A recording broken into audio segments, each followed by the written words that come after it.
Welcome back to another episode of Rebuilding Borussia Dortmund, and we're in January now in the first season, and the World Cup has just happened, and there's been some shocks in the group stages, as you can see already. Nothing in the first group that shocks me, but England not qualifying from their group, USA and Wales progressing.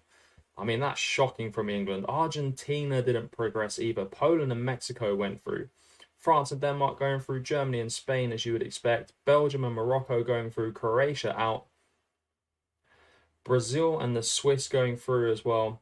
Portugal and the South Koreans went through in this group, which was very, very shocking. England and Argentina out in the group stage. In the second round, Wales were out to Holland. Poland beat Denmark. USA beat Senegal in extra time. France beat Mexico.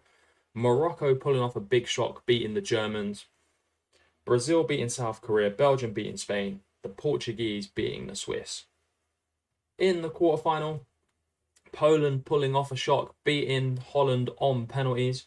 Brazil beating Morocco, France smashing the Americans, and the Portuguese beating the Belgians 1-0.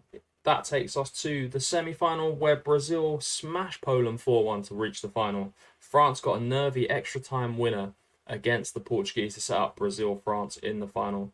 Third place playoff, Portugal beat Poland at ease. And in the final, France won 2-1 to make it back-to-back World Cups. Top goal scorer in the competition was Robert Lewandowski, or if you're Thomas Muller, Robert Lewandowski. Vinicius Jr., best player at the World Cup by the look of it in terms of average ratings. Castagna had a World Cup to remember with so many assists. Boulaye Dia as well for the Senegalese, scored so many goals. What a player he is. If you haven't had him on FM, lads, go and get him. Cheap beast. And Joshua Kimmich picked up the most yellow cards, the most notable thing for Germans on this World Cup. In terms of our transfer targets for this window, it's going to be if players leave, because the board have given us no money and no wage as well. Players that are interested in going are Marius Wolf. He's wanted by Manchester City and he wants to go as well. So we've said if they bid 15 million for him, we'll take it. And we'll replace him with a big player in Ridel Baku. He's absolutely class. If you haven't had him before, lads, Ridel Baku. He's one of those players that goes under the radar. He's very, very good. He'll play right back for us. We can get him for about the same sort of money. He's German as well, so it fits our challenge.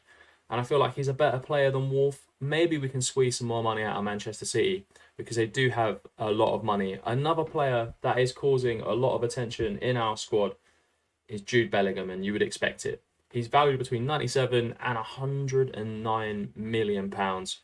And if Manchester United want to pay 109 million pounds, it will really help this club, and we can buy so many good Germans to fill Jude Bellingham's position. Talking of players we could get to replace Jude Bellingham, we've got a list of players, and there's very, very different options here. One would be on a free transfer, Ayub Aydin, German young midfield player, one of the best young central midfield talents from Bayern Munich, wants to leave the club, but wants to wait until his contract expires to negotiate with us. So he could be a very cheap option in the future, should we try and get Aydin in and Bellingham goes. Other options include Toni Kroos. And now this wouldn't be a long-term replacement for Bellingham, because Kroos is coming towards the end of his career, and he would likely demand big wages. He's on £300,000 a week at Real Madrid. But he is German, and he is probably the best German central midfield player on the game right now. The other options include, and these are going to be two of my favourite options here, is Maximilian Eggenstein. He's a box-to-box midfield player. We can pick him up very, very cheap from Freiburg, between 11 and 16 million, so a fraction of what Jude Bellingham would have been sold for. And that means we could reinvest it in other players as well. We do need some depth at central midfield as well. So the next best option, I believe, would be Anton Stach from Mainz. Another good player from Mainz. They've got some very, very good young German players, including Nelson Viper, who we would pick up as well, using that Jude Bellingham money. And it's going to be a rough window for us. We're going to have to sell players to bring players in, but we're going to move closer to an all-German and Austrian squad in this transfer window. Real Madrid luckily came in with a £22 million bid for Emre Can, and that saved him going to Bayern Munich. I mean, we had to accept any offers from Bayern, But Emre Can went to Real Madrid, which does us a favour. I mean, we didn't want to sell him. We've got some replacements lined up. We're trying to get Nicolas Cedarvold in or Maximilian Egerstein because they're the best players we can get at the moment right now. But this transfer window is going to be absolutely tough, lads. Buying and bidding for our players left, right, centre, up, down, straight, right. It's going to be madness. Speaking of the Devils, they have struck again, this time with an offer for 33 million, but it's 14 million up front. And we've got to accept it. It's Bayern. There's nothing we can do. We have to accept Bayern Munich's offers. It's as simple as that. And they've come in cheap for Julian Brandt. We don't want to lose him. He's one of our best players. And now we've got to look for replacements for Brandt, either left wing, right wing, or a cam. I mean, there's some good options out there that are German, but let's have a look. Let's see who we can get to replace him, because this offer, it's gone. It's accepted. First option to replace Julian Brandt could be Hani Muktar from Nashville. He's been absolutely smashing it up in the MLS, in real life, and in this save so far. He could be a cheap option for about 7 million, 8 million, depending on what deal we can get with Nashville. His stats look fairly good. He is a cam. He can play in that position. Brandt plays in that position, so it would be a like-for-like switch. There are other options as well. Lazar Samrovic from Udinese can play across the front line, can play in midfield as well. He would be a more utility man option, a younger option as well, a player that could develop into a terrific signing for this squad. It's unlikely, though, with the transfer budgets we've got, to get him in for this sort of price, because they're going to want a lot of money in January. Udinese, I already know they're going to want a lot for him. Other options could be, if we want to go slightly older, and just for cam, could be Pascal Gross, but he looks too expensive and too old at this stage for us to bring any real value for that transfer fee that he's going to demand, because we're going to need to sell players, bring players in, and we won't get our money back for someone like Pascal Gross. Other options here, as you can see, could be next season, could be Kevin Schade if Brentford don't buy him. He would be a perfect replacement, in my opinion, cheap from Freiburg, and does develop into a brilliant left or right midfield player, mostly left, and he can play up top as well, so he's very, very versatile across that front line. And the last option, I mean, it would be a last resort, really, would be Tielemans. He is one of the best young German wingers on the game. He hasn't really done it in this save so far for Cologne, but he could be one that we could bring in and try and push and develop. He could be the outside option to replace Julian Brandt, if he should decide to go to Bayern, which I think he will. He does want to leave at the end of his contract, so going to Bayern now would really suit what Brandt wants and not what we want. Julian Brandt did indeed decide to go to FC Bayern Munich, and we couldn't stop it. As you know, on this save, we have to accept any offers they put in, so we had to accept that Brandt had to go. It's a shame to see him go, but we do have replacements in place for Brandt. But before we get into the replacements, let me show you who else has gone.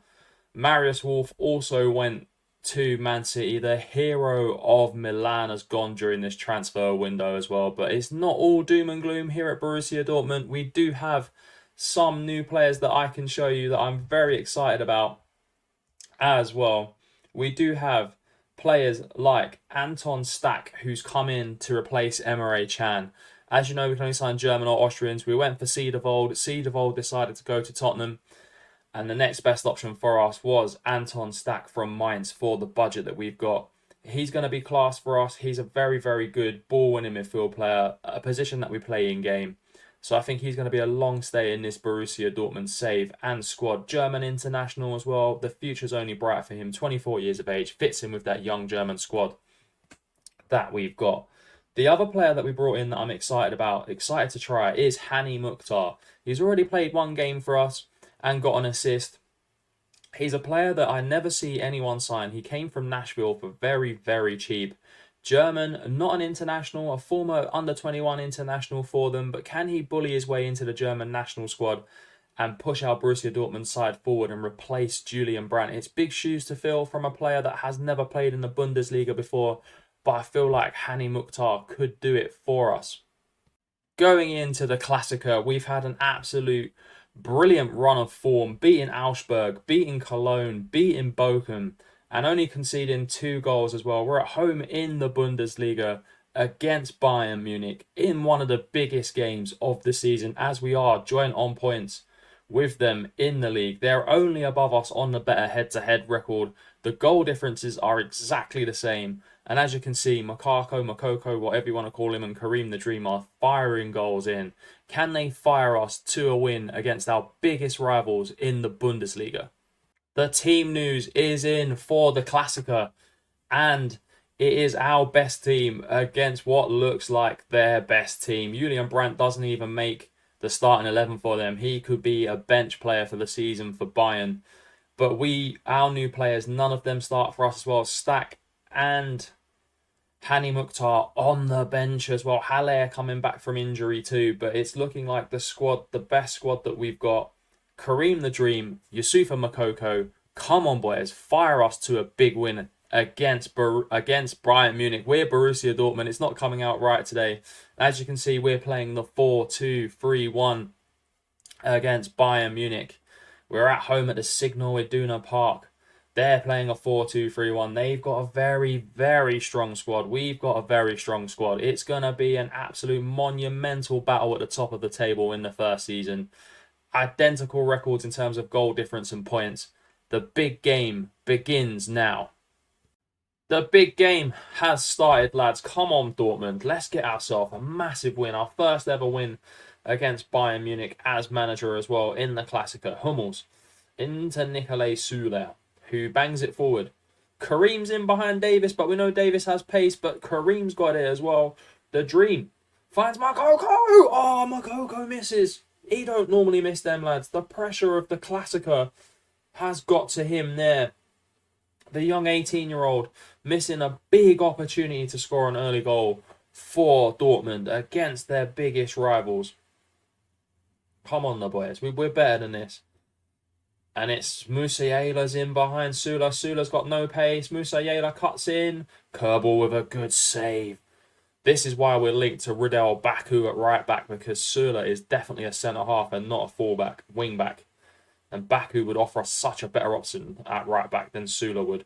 Süle's a quality player, but at centre-half. Davis with a big tackle on Adeyemi there. Thomas Muller. Chicken legs. Still going. Great ball. Schlotterbeck. Mane. Oh, save this time from Kobel. Mane in again. The guy who battered us in the first game against Bayern. And Kerbal makes a big save. Big save from Kerbal there. What a player he is. The Swiss international goalkeeper. Or who won't be a long stay in this team because we're only allowed to sign Germans and Austrians. So once someone bids for him, he will be gone as well. But come on, boys. Let's go. Let's get this party started in here. We've got the boys on the pitch that can do it as well. Bellingham, Adeyemi's playing well. Oshkan has been an absolute brilliant performer this season. Never really heard of him, but he's pulling out all the stops in this save so far for us. João Cancelo now looking for chicken legs. Goretzka, Joshua Kimmich, Jamal Musiala, probably the best German on the game, finds chicken legs. Oh, it's a good block, but he scores. Thomas Chicken Legs Muller has scored against us, and it had to be him, the Bayern Munich legend, scoring against Dortmund, probably for about the 100th time. He's a brilliant player, lads. Absolute quality in German international. One of the top scorers in the World Cup as well, in the history of the World Cup. Come on, Kareem. Mats Hummels. Great ball out. Guerrero's in so much space. Can he find Gittins? He can. Go on, Gittins. Gittins! What a save from Manny Neuer. What a save. He couldn't do what Chicken Legs just did and put the ball in the back of the net.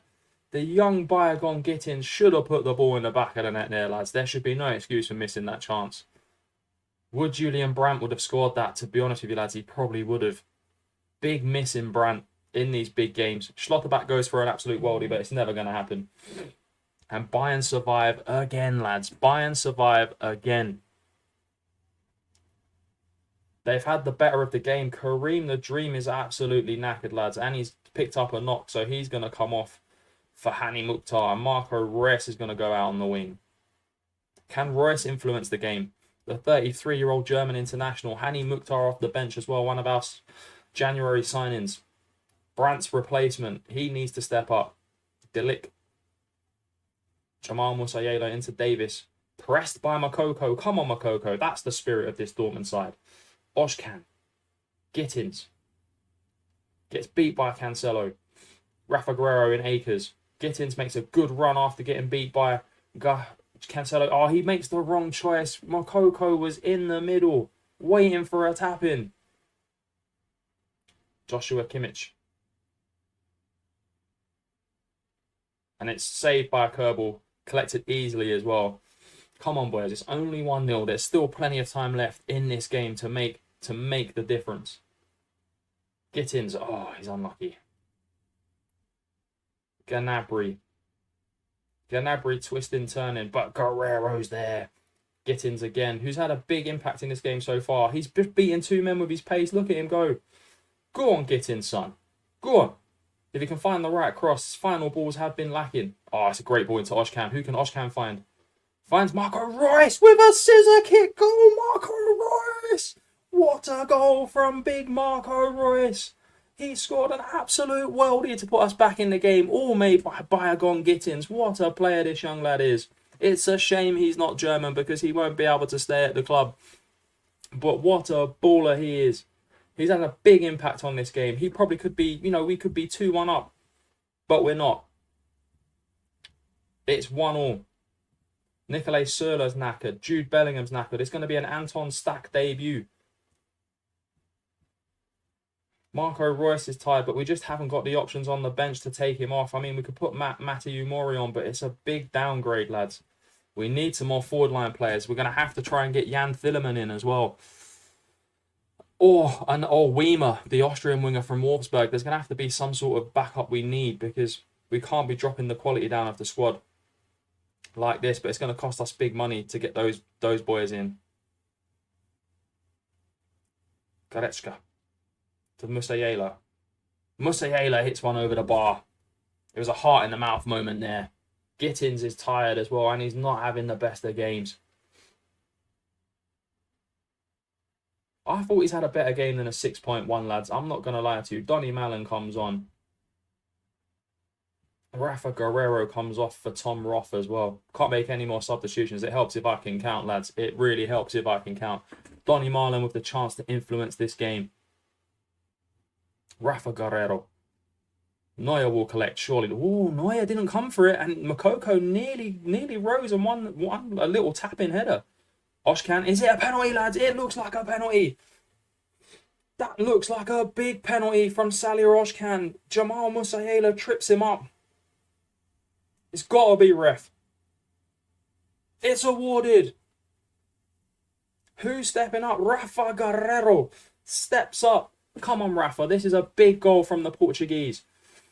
He's good at set plays. Neuer's good at saving penalties, though. It's a big penalty in the season, and he puts it away. Rafael Guerrero. Come on, Rafa Guerrero. What a baller Rafa Guerrero is. Puts Dortmund in front in the Klassiker. As a Dortmund fan, they are going crazy in the stands. There's flares going off. There's beers going everywhere. It's been an absolute mental atmosphere as we pull 3 points clear of Bayern. And we've done it. We've beaten Bayern Munich in the Klassiker. What an absolute classic result that is for Borussia Dortmund. Big win on this save. To wrap up this episode after a massive win against Bayern Munich, the transfer window has now closed. And here are the dealings for Borussia Dortmund. We signed Ridel Baku on deadline day to play right back for us. We tried to get him all through the window and we managed to secure it right at the end of the window. I'm very excited to get him. Probably the best German right back that we could have got. And he's absolutely class. He's going to be an absolute baller for us. As we mentioned before, Hani Muktar has come in as well. Played a couple of games for us. He's done all right. He's going to be, hopefully, the player that replaces Julian Brandt longer term. Anton Stach, I'm very excited about. I like his stats. He looks like an absolute quality baller. In for cheap as well. Squad player, so he's not going to moan if he doesn't play. But I feel like he's going to play a fair amount, to be honest. Julian Brandt went to Bayern. As you know, on this save, we have to accept Bayern Munich bids, and that's what happened. And he went to Bayern to be very much, probably, I would say, a bench player in their team. Emre Can, same thing happened. Bayern bidded for him, had to accept it, and then Real Madrid came in with an offer, and he decided to go to Madrid, which was absolutely class because they paid more money for him. So what more do you want out of that? Marius Wolf, the hero of Milan, has gone to Man City. He's probably not going to play for Manchester City, and he could be a player that we buy back at some point if we need a German right winger. So, I mean, it's £22 million for a player they're not going to play. I think that's a great deal for us. We've got massive amounts on the wage. And yeah, this has been an absolute class episode. And on the next episode, we'll progress through the season, seeing how we got on in the Champions League and the DFB Pokal. And if you don't already, please do like the video and subscribe to the channel. It means a hell of a lot to me.